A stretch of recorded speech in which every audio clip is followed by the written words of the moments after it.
தேசியத்தையும் தெய்வீகத்தையும் இரு கண்களாக கொண்ட ஐயா பசும்பொன் முத்துராமலிங்க தேவர் அவர்களின் திருவுருவச் சிலையை நிறுவிய மற்றும் வீரத்திற்கு மிகுந்த ஐயா நேதாஜி சுபாஷ் சந்திர போஸ் அவர்கள் இருவர்களின் சிலையை நிறுவிய இந்த மண்ணின் மைந்தர்கள் டீக்கடை வேலுத்தேவர் அவர்களுக்கும் மற்றும் அதனை உடனிருந்து செய்து கொடுத்த ஐயா வெள்ளச்சாமி தேவர் அவர்களுக்கும் மற்றும் ஏனைய இந்த ஊர் பொதுமக்கள் அனைவர்களுக்கும் என் PMT மக்கள் இயக்கத்தின் சார்பாக உங்களுக்கு இந்த மாலை நேரத்தில் வணக்கத்தை தெரிவித்து வருகிறேன்.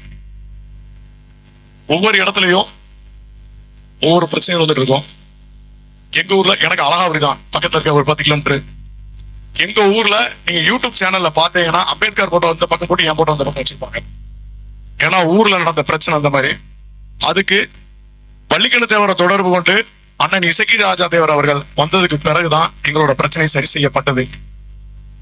இன்றைக்கும் அதையும் தாண்டி போன வாரத்துல ஒரு மாற்று இன சமுதாயத்தை சேர்ந்த நண்பர் ஒருவர் சொன்னார், என்ன உங்கள் தலைவர் எல்லா மக்களையும் படிக்க வைக்கணும், நல்வழிப்படுத்தணும் என்ற இயக்கத்தை மட்டும்தான் கொண்டு வர்றாரு. வேற எந்த விதமான மாற்று கருத்துகளையும் வேற எந்த சிதறான செயல்களையும் கொண்டு வராம நல் எண்ணங்களையும் நல் ஒழுக்கங்களையும் நம் வீர மரத்துகளின் வருங்கால வேலு நாச்சியார்கள் இளம் சிங்கங்களையும் நல்லபடியா படிக்க வைக்கணுங்கிற விஷயத்த சொல்றாருங்கிறது வேற்று சமுதாயத்தோட நண்பர் சொன்ன ஒரு வார்த்தை இது. அது மட்டுமின்றி அந்த வேற்று சமுதாய நண்பர் அவங்களுடைய ஒரு நிர்வாக தலைவரை அவங்க ஒரு விழாவுக்கு அழைக்கும் பொழுது என்ன செஞ்சாங்கன்னா, எனக்கு இந்த பணம் தேவை, இதெல்லாம் கொடுத்தா தான் நான் வருவேன் செய்வேன் அப்படிங்கிற ஒரு விஷயத்த, இது உண்மையான விஷயம், ஒரு வாரத்துக்கு முன்னால நடந்த ஒரு உண்மையான விஷயம். அந்த பையன் பண்ண முடியலைங்கிறதுனால அந்த தலைவர் அந்த இடத்துக்கு வரல. ஆனா நம்மளுடைய இசக்கி ராஜா தேவர் அப்படி இல்லை. நம் இனத்துல இருக்கக்கூடிய எந்த ஒரு இடத்துலையும் நீங்க யாரு ஒரு போன் பண்ணாலும் சரி, கண்டிப்பா அந்த இடத்த அதை சரி செய்யறதுக்காக எந்த ஒரு இடத்துக்குமா எல்லா ஊருக்கும் அங்க இருக்கக்கூடிய நிர்வாகிகளை உடனடியாக தொடர்பு கொண்டு அதை சரி செய்வாங்க. நானும் இங்க இருந்த ஒரு சம்சியாவரத்தோட பிரச்சனைக்கு நாங்க வந்திருந்தேன். அது ஒண்ணு. அதே மாதிரி நம்ம சிவகங்கை சீமை வீர பேரரசி வேலுமங்கை நாச்சியார் அவரோட நம்பிக்கையும் நம்மளோட இனத்தின் நம்ம நம்பி வந்ததை எந்த களவு காக்கும் அப்படிங்கிறதையும் ஆங்கிலேயரை எதிர்த்து போரிட்டு கொண்டிருந்த வீர பேரரசி வேலுமங்கை நாச்சியார் சிவகங்கை சீமை கொல்லக்குடி அப்படிங்கிற ஒரு இடத்துல இருந்து அதிராசம்பட்டி அப்படிங்கிற ஒரு ஊருக்குள்ள தங்களோட படைகளோட சென்று கொண்டு இருக்கிறாங்க. அப்ப அவங்களை தேடி வந்த ஆங்கிலேயரின் படை தளபதி ஒருத்தன் மார்ஷல் கவுல் அப்படிங்கிறவன் அங்க ஒரு விவசாய இடத்துல வேலை புரிந்து கொண்டிருந்த 12 வயது சிறுமி, அந்த சிறுமிட்ட போய் கேட்கிறான். அவன் மக்கள் அப்படியே கொஞ்சம் கேளுங்க.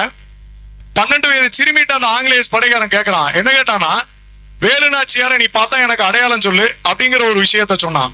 ஆனா அந்த சிறுமியும் நம்ம ஓடுற ரத்தத்துல உள்ளதுங்கிறத உறுதிப்படுத்தணும் அப்படிங்கிற ஒரு விஷயத்துக்காக, நீ என்ன மட்டும் இல்ல என்னை சார்ந்த யாரை கேட்டாலுமே வீரமங்கை வேலு நாச்சியார யாரும் காட்டி கொடுக்க மாட்டாங்க.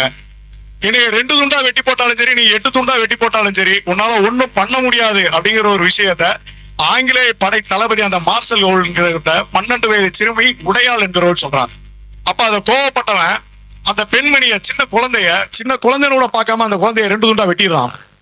அத வார்த்தையை கேட்டு அந்த வீர பேரரசி அங்க வந்ததுதான். அந்த இடத்துல உருவாக்கப்பட்ட கோயில் தான் வெட்டுமங்கை காளியம்மன் கோயில்ங்கிறது இந்த கொல்லங்குடியில் இருக்கக்கூடிய கோயில். அவருடைய ஞாபகமாக உருவாக்கப்பட்டது வெட்டுடையான் காளியம்மன். இது மாதிரி ஏன் அப்படின்னா, அந்த சிறுமிக்கு கூட நம்மளோட இனத்தை நம்பி வந்தாலும் என்னைக்கும் காக்கணுங்கிற ஒரு எண்ணம் எப்பயுமே உண்டு. அதே மாதிரி நம்ம தெய்வீக சித்தரின் வழியில் வந்த அண்ணன் இசக்கி ராஜா தேவர் அவர்களும் ஒவ்வொரு இடத்துலையும் நம்மளை நம்பி வந்த மக்களுக்கு எந்த இடத்துலையுமே நம்ம உறுதுணையா இருக்கணும் அப்படிம்பாரு.